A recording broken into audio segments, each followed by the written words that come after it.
ich kann dir auch nichts Neues erzählen, weil es gibt nichts Neues. Es gibt keine neuen Gedanken. Es gibt ja auf dieser menschlichen Ebene kein anderes Spiel. Das Ego spielt, die Wahrheit zu sein. Und die Frage ist, lassen wir uns austricksen? Hallo, ich bin Peri Soylu und du bist hier beim Happy Cool Love Podcast, dein Podcast für mehr Lebenssinn, Bewusstsein und Klarheit und für einen Kurs in Wundern. Denn was wir hier gemeinsam dienstags immer wieder tun, ist unseren guten Freund ein Kurs in Wundern. Ich habe ihn hier gerade liegen, wie immer, wie fast immer will ich jetzt mal mich korrigieren, um dieses Werk zu nehmen. Und die Grundsätze, die uns dieses Werk gibt, um das auf unsere menschliche Erfahrung anzuwenden. Das ist, was wir hier gemeinsam immer wieder tun und wofür du mir deine Zeit reservierst, wofür ich sehr, sehr dankbar bin. Also danke, dass du wieder hier bist und dass wir gemeinsam kontemplieren und gemeinsam nochmal nachwirken lassen können, wie wir diese Grundsätze, die uns ein Kurs in Wundern gibt, auf unser Leben anwenden, damit wir eine dezidiert andere, eine glücklichere, eine zufriedenere, eine reichere, eine gelassenere menschliche Erfahrung machen, weil uns ein Kurs in Wundern immer wieder aufzeigt, dass das dominante Denksystem, das derzeit die Welt regiert, nämlich das Ego-Angst-Mangel-Denksystem,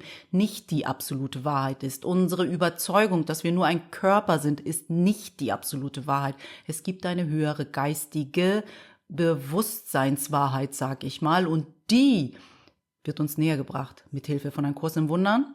Aber einerseits, das ist nämlich auch das Praktische am Kurs, zeigt uns der Kurs immer wieder auf, wie dieses Ego-Denksystem überhaupt uns immer wieder hinters Licht führt und wie wir das mit dem Mittel der Vergebung ablegen und höher wählen können. Das ist eigentlich die einzige Entscheidung, die wir hier immer wieder treffen. Gehe ich mit der Dunkelheit des Ego, gehe ich mit dem Licht meines höheren Bewusstseins? Und im Grunde genommen gibt es keine andere Entscheidung. Und ich erzähle hier auch immer wieder nichts Neues, wenn wir uns hier treffen. Wir trainieren immer wieder unseren inneren Muskel, um ihn zu stärken, weil das Ego-Denksystem hat eine ganz krasse Sogkraft. Wir denken immer, wir sind gestärkt, wenn wir von unserem Meditationskissen wieder aufstehen. Und das ist ja auch so. Wir sind dadurch gestärkt, aber das Ego ist gleich auf mit dir. Das weiß dich immer wieder auszutricksen. Und in den Momenten, wo das Ego dich versucht auszutricksen, da wieder zu sagen, halt stopp, ich weiß doch, dass ich hier ausgetrickst werden soll. Lass mich doch mal kurz innehalten und wirklich die Macht nutzen, die in mir steckt, nämlich eine Wahl zu treffen, ob ich mit der Dunkelheit, mit dem Schatten gehe oder mit dem Licht und meiner höheren Natur. Das ist die Entscheidung, die wir hier eigentlich immer wieder treffen. Wenn wir hier schon seit einer Weile uns treffen, dann erzähle ich dir nie was Neues. Also ich kann dir auch nichts Neues erzählen, weil es gibt nichts Neues. Es gibt keine neuen Gedanken. Es gibt ja auf dieser menschlichen Ebene kein anderes Spiel. Das Ego spielt, die Wahrheit zu sein. Und die Frage ist, lassen wir uns austricksen? Und wir lassen uns wahrscheinlich oft genug noch austricksen. Und wenn wir es dann nicht mehr tun, dann merken wir, wie unsere menschliche Erfahrung lichtvoller wird, einfacher wird, simpler wird und gelassener wird. Ich habe heute uns was mitgebracht aus dem Textbuch von Ein Kurs im Wundern, wo es eigentlich wieder um das geht, worüber wir uns letzte Woche schon unterhalten haben, weil wir sind ja auch im Übungsbuch. Ich gehe jetzt mal wieder zum Übungsbuch, gerade wenn wir am 1. Januar gemeinsam begonnen haben, durch das Übungsbuch zu reisen, in der 2. Wiederholung, also wiederholen wir wieder Gedanken. Und wir sind gerade wieder dort, dass wir wie so ein Mantra uns vorsagen dürfen, lass mich meine einzige Funktion hier nicht vergessen. Ein Kurs in Wundern lehrt uns, unsere einzige Funktion ist die Vergebung. Das ist, was uns lichtvoller macht, das ist, was uns und die Welt erlöst von der Lieblosigkeit des Ego. Lass mich meine Funktion nicht vergessen.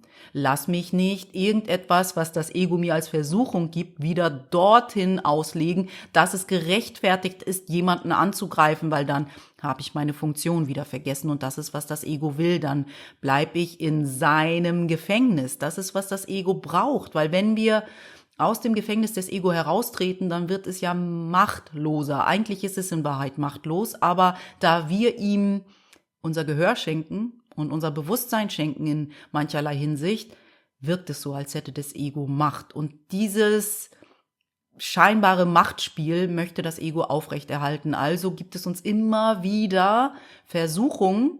Das wird niemandem nicht passieren auf dieser menschlichen Ebene, außer es ist ein erleuchteter Meister, der mir noch nicht begegnet ist. Also gibt das Ego uns immer wieder Versuchungen, Situationen, wo wir ganz aktiv wählen können, gehe ich mit dem Ego, gehe ich mit der Angst oder gehe ich mit der Liebe und gehe ich mit dem Licht und meinem wahren Bewusstsein. Es gibt hier keine andere Entscheidung zu treffen, egal wie komplex das Ego es scheinbar macht, wie viel tausend Probleme wir scheinbar haben. Es gibt nur ein Problem und es gibt nur eine Lösung. Das Problem, so sagt ein Kurs im Wundern, ist bereits gelöst, denn die Trennung, unter der wir leiden, weil wir denken, nur Mensch zu sein, weil wir denken, damit haben wir uns von Gott getrennt, von der Quelle, die uns erschaffen hat nie stattgefunden. Damit ist es gelöst. Aber weil wir nicht verstehen, was das Problem ist, merken wir auch nicht, dass es gelöst ist. Wir waren nie getrennt voneinander, wir waren nie getrennt vom Leben, wir waren nie getrennt von Gott. Er ist immer für uns da, das Leben ist immer für uns da, wir sind immer sicher, in Wahrheit, ne? Nicht dieser Körper, in Wahrheit. Unsere wahre Natur ist immer sicher, weil sie kann nicht in Wahrheit angegriffen werden. Das hier, sagt ein Kurs im Wundern, ist nur Illusion, diese menschliche Erfahrung. Ich weiß, ich sage es immer wieder dazu, sie wirkt sehr echt.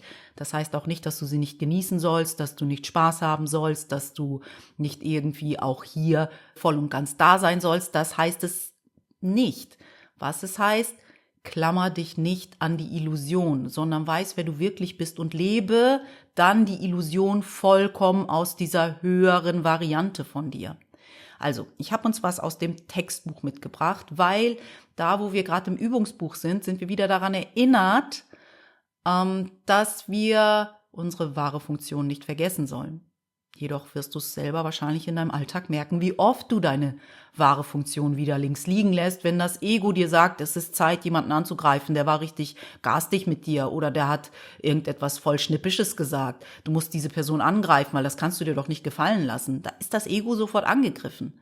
Ja, das kann deinem Ego nicht gefallen, aber deine wahre Natur ruht in Sicherheit und in Vollkommenheit. Und wenn du lieber das Ego vertrittst, dann lebst du auch ein Leben, das dem Ego gleichkommt. Wenn du deine höhere Natur in allem vertrittst, dann lebst du ein Leben, das friedlich ist und ruhig und gelassen und vollkommen und reich, weil du scheinbar eine menschliche Erfahrung machst, aber ein Bewusstsein hast, das viel höher angesiedelt ist als diese menschliche Erfahrung. Ich sage immer so höher und solche Dinge, weil ich nicht weiß, wie ich sonst ausdrücken soll. Aber es ist eine andere Art, in dieser Welt zu sein, wenn du mit deinem wahren Bewusstsein hier bist, wenn du mit deiner Verbindung zu der Quelle, die uns erschaffen hat, die ein Kurs im Wundern Gott nennt, diese bedingungslose Liebe, wenn du mit der gehst, anstelle mit dem Ego-Bewusstsein.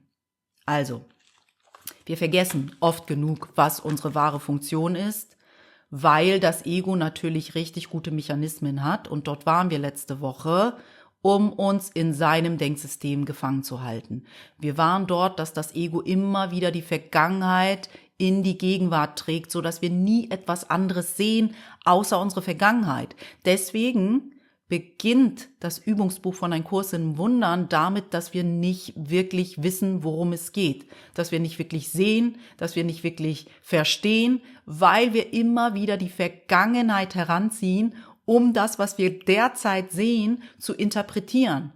Aber das ist ja nicht wirklich. Wenn ich immer wieder die Vergangenheit vor meine Augen setze, bin ich blind, dann bin ich in der Dunkelheit, dann gehe ich mit den Schatten des Ego, anstelle mit dem Licht meiner wahren Natur zu gehen. Und das wollen wir nochmal uns in Erinnerung rufen, wie genau das passiert. Ich habe das schon gemeinsam mit meinen starken Gefährten aus dem Projekt 365 Tage Wunder, wo wir gemeinsam durch das Übungsbuch von Ein Kurs in Wundern reisen, gelesen. Letzte Woche, da haben wir uns getroffen auf Zoom, also alle, die dort dabei sind, das ist jetzt so eine kleine Wiederholung, aber ich finde sie so wertvoll, weil wir vergessen so schnell, wenn wir im Alltag sind, wie das Ego die Vergangenheit immer wieder wie so ein Stolperstein uns in den Weg wirft, damit wir unsere einzige Funktion wieder vergessen. Weil wir haben wirklich nur eine Wahl. Ich wiederhole mich. Will ich Licht oder will ich Dunkelheit? Ich lese uns das mal vor. Wir sind dafür in Kapitel 13, die schuldlose Welt, in Abschnitt 4 auf Seite 245. Der Abschnitt 4 trägt die Überschrift Die Funktion der Zeit und ich bin da in Absatz 4. Dort beginnen wir mal. Das Ego hat eine seltsame Auffassung von der Zeit und du könntest dein Infragestellen wohl mit dieser Auffassung beginnen. Da ist ein Hinweis auf, wie wenig wir in Frage stellen, wie wenig wir mal uns kurz stoppen und mal so ein bisschen beobachten, was die Welt und das Ego mit seinem Angstmangel-Denksystem uns als Wahrheit gibt, wie wenig wir das grundsätzlich hinterfragen. Wenn das Ego sagt, hier musst du Angst haben, dann haben wir dort Angst. Wenn das Ego sagt, der Tod ist der Beweis dafür, dass wir am Leben waren, dann denken wir, ja, okay, so ist es. Wir hinterfragen gar nicht, ob das die Wahrheit ist. Wir nehmen das oft genug noch an. Und ein Kurs im Wundern ist auch ein Training für unseren Geist, um zu hinterfragen, was wir als selbstverständlich hinnehmen. Dass wir oft genug gar nicht verstehen, könnte es da eine andere Perspektive, eine andere Art von Wahrnehmung geben, eine höhere, eine andere, eine liebevollere, eine vergebende, damit ich hier nicht mehr leide, damit ich mich nicht mehr hier mit einem Mensch verwechsle. Ich mache eine menschliche Erfahrung, das heißt aber nicht, dass meine Wahrheit Mensch ist. Und das ist mit diesem Infragestellen gemeint. Wir dürfen mehr hinterfragen, was das Ego-Denksystem uns als Wahrheit gibt. Das Ego hat eine seltsame Auffassung von der Zeit. Auch die Zeit und wie das Ego die Zeit nutzt, dürfen wir in Frage stellen. Wir dürfen alles in Frage stellen. Das ist die Freiheit unseres Geistes, die wir oft genug nicht nutzen. Und du könntest dein Infragestellen wohl mit dieser Auffassung beginnen. Das Ego investiert sehr stark in die Vergangenheit und glaubt am Ende, dass die Vergangenheit der einzige bedeutungsvolle Aspekt der Zeit ist. Ja, ist ein Problem, wenn das Ego uns so eine kleine Welt vorgibt und wir sie nicht hinterfragen. Dann sind wir klein, obwohl wir in Wahrheit Größe sind. So wie Marianne Williamson gesagt hat, wir haben gar nicht Angst vor der Dunkelheit, sondern vor der unbändigen Macht, die in uns ist. Das ist das, was uns am meisten bedrohlich vorkommt. Diese nicht greifbare Macht, die Gott in uns platziert hat, die wir meist zur Seite schieben, um in dieser Kleinheit des Ego festzuhängen. Und es ist mir egal, wie schillernd dein Leben ist, wenn du es aus dem Ego-Denksystem lebst, ist es ein kleines Leben. Auch das ist das, ne? Wir wissen manchmal gar nicht, was klein und groß ist. Wir wissen manchmal gar nicht, was Fortschritt und Rückschritt ist. Das ist, weil wir die Welt verkehrt herum mit dem Ego betrachten.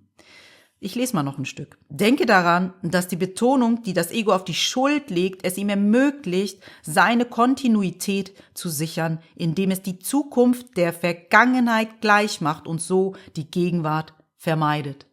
Ein Kurs im Wundern sagt uns, die Gegenwart ist der einzige Zeitpunkt, den es wirklich gibt. Und das ist, was das Ego vermeidet. Das, wo wir wirklich machtvoll sind in der Gegenwart, wird irgendwie verdrängt vom Ego, wenn wir nicht wachsam sind, wenn wir nichts hinterfragen. Durch die Auffassung, dass man für die Vergangenheit in der Zukunft bezahlen muss, und jetzt darfst du dich hinterfragen, ist da noch ein Aspekt in dir, der glaubt, du musst für deine Vergangenheit, das, was du falsch gemacht hast in deiner Vergangenheit, du musst in der Zukunft dafür zahlen, lebst du das irgendwo noch? Hast du das noch nicht hinterfragt? Wir lesen mal noch ein Stück. Wird die Vergangenheit zum bestimmenden Faktor für die Zukunft, der die beiden ohne eine dazwischenliegende Gegenwart zu etwas Kontinuierlichem macht. Denn das Ego betrachtet die Gegenwart nur als einen kurzen Übergang in die Zukunft, in der es die Vergangenheit der Zukunft dadurch überbringt, dass es die Gegenwart aus der Perspektive der Vergangenheit deutet. Also wir nutzen den machtvollsten Moment, den wir haben, die einzige Zeit, die es wirklich gibt, mit dem Ego nicht. Die Gegenwart ist das, was mächtig ist und wir beschäftigen uns meistens mit Vergangenheit und mit Zukunft und das Ego lässt uns darüber nachdenken und Schleifen drehen, obsessive Gedanken haben und was wir derweil die ganze Zeit verpassen, ist der mächtigste Moment, die Gegenwart, um unsere Funktion zu leben, so wie sie uns von Gott gegeben ist. Wir verpassen damit unsere Funktion zu leben. Die einzige Funktion, die wir haben. Es gibt keine andere Funktion, auch wenn das Ego uns sagt, was ist eigentlich meine Funktion? Wie finde ich meine Funktion?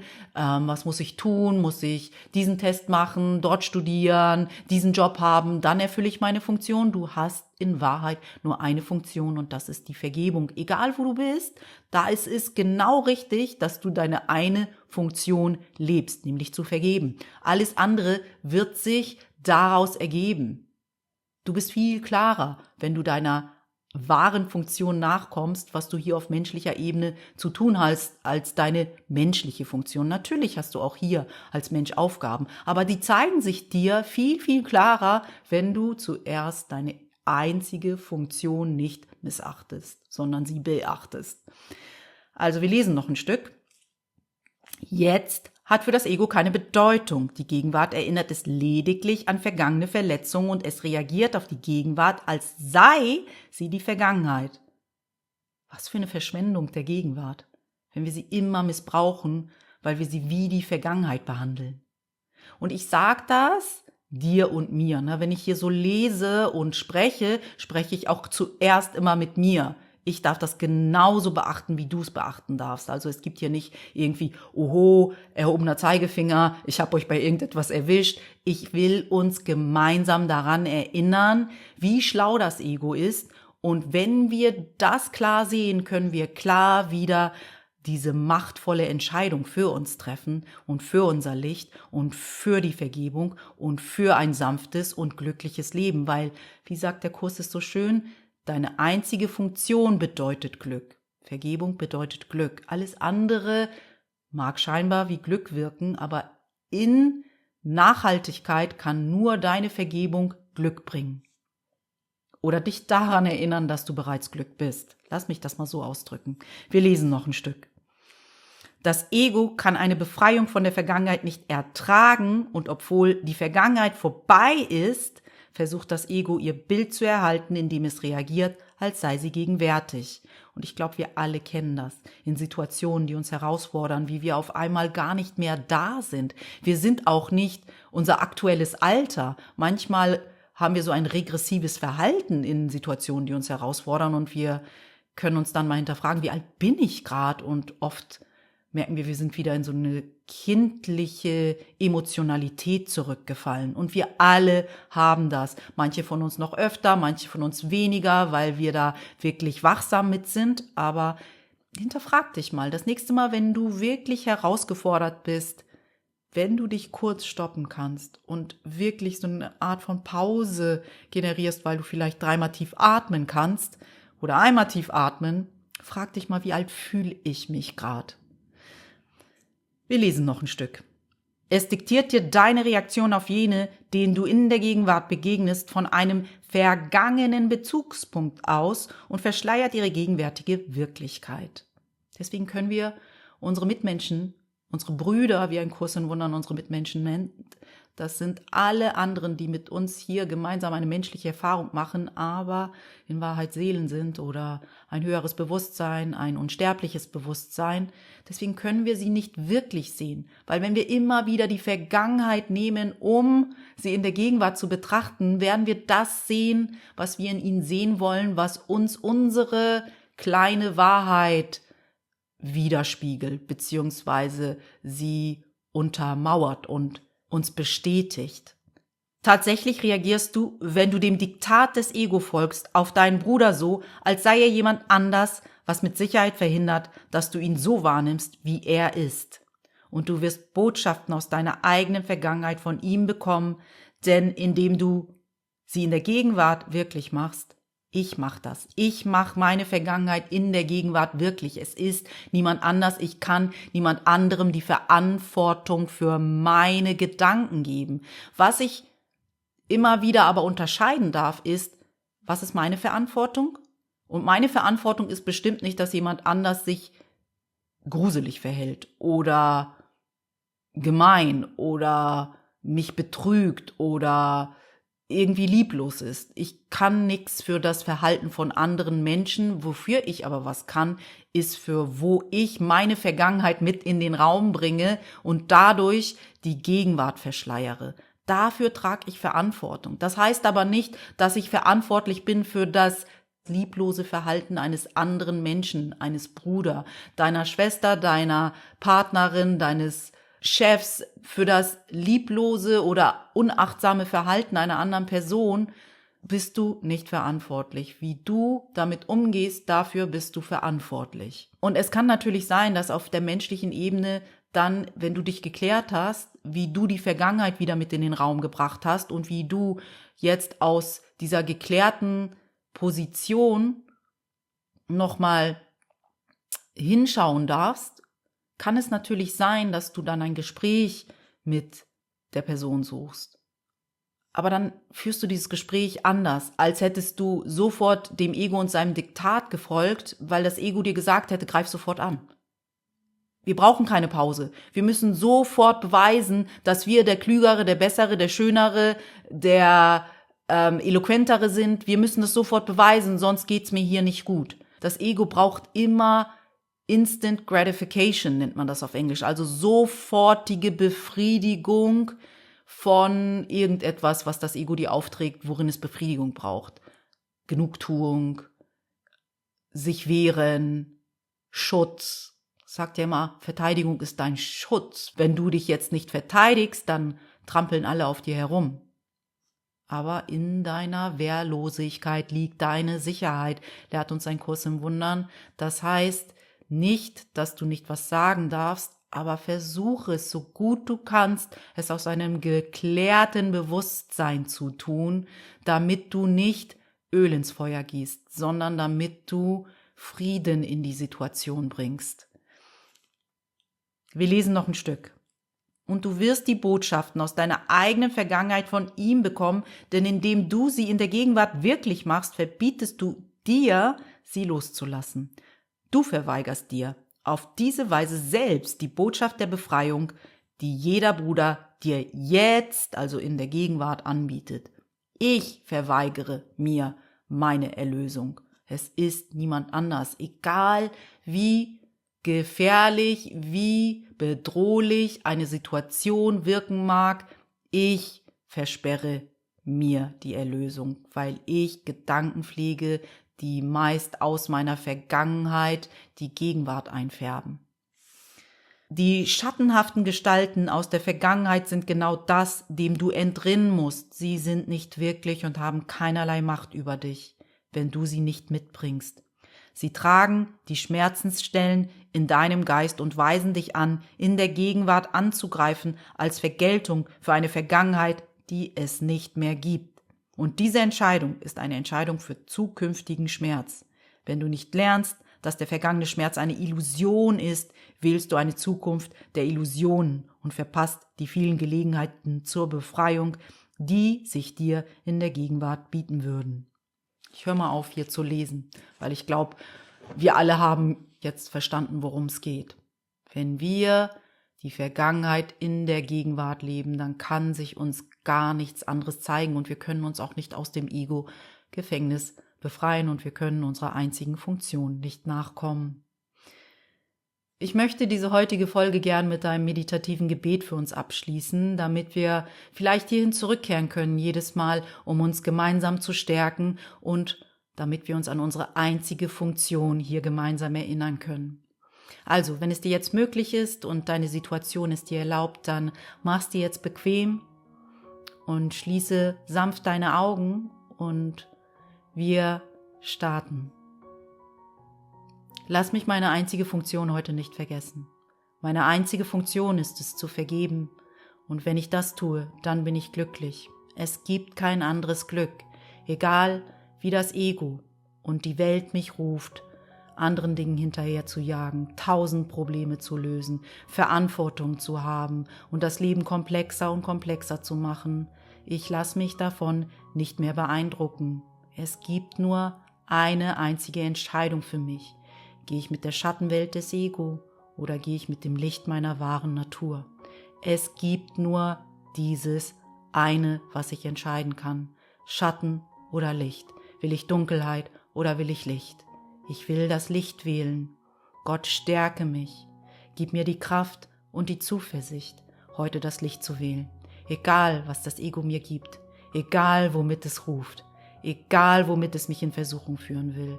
Lass mich nicht vergessen, wer ich in Wahrheit bin. Lass mich das Licht erfahren, welches ich in Wahrheit bin. Lass mich vergeben und alles andere wird sich daraus ergeben. Gott, hilf mir, nimm meine Hand, führ mich. gib mir den Heiligen Geist zur Seite, damit ich das hier heute nicht vergesse, nicht mehr vergesse insgesamt und immer wieder dich aufsuche, bevor ich eine Entscheidung treffe. Weil ohne dich kann ich gar nicht entscheiden. Ohne dich werde ich im Chaos enden. Ohne dich macht das hier alles keinen Sinn. Also, ich wähle heute, das Licht zu sein für mich und meine Brüder. Ich wähle heute, das Ego zu überhören und all die lauten Dinge, die es mir erzählt über das, was ich zu tun habe oder nicht zu tun habe, wie die Welt untergeht oder nicht untergeht. Das Ego ist Illusion und somit ist das, was das Ego produziert, Illusion. Lass mich nicht von der Illusion wieder verführt werden, Gott. Ich bin bereits vollkommen, ich habe alles, ich bin alles. Ich bin sicher in dir, meine wahre Natur kann nicht angegriffen werden. Lass mich das heute immer wieder in meine Erinnerung rufen, nicht vergessen, in meinem Herzen tragen. Ich danke dir, dass du bei mir bist, dass du uns alle beschützt und dass wir in Wahrheit sicher in deinen Armen ruhen. Amen. Ich danke dir, dass du heute wieder hier warst und freue mich natürlich immer wieder über deine Rückmeldung. Was geht gerade in dir vor? Was ist gerade oben auf bei dir? Wenn du das mit mir hier unter der YouTube-Folge teilen willst oder aber auch bei Spotify, freue ich mich wirklich immer sehr. Und falls du mir noch einen Gefallen tun willst, dann like dieses Video, teile es gern mit jemand anderem, der auch vom Inhalt profitieren könnte und vielleicht magst du auch den Kanal abonnieren, das würde mich auch sehr freuen. Ansonsten wünsche ich dir eine ganz wundervolle Woche. Pass gut auf dich auf, sei sanft mit dir, vergiss deine eine Funktion nicht, weil nichts anderes erinnert dich an das Glück, was du wahrlich bist. Danke für dein Sein und danke, dass wir gemeinsam gehen. Deine Peri.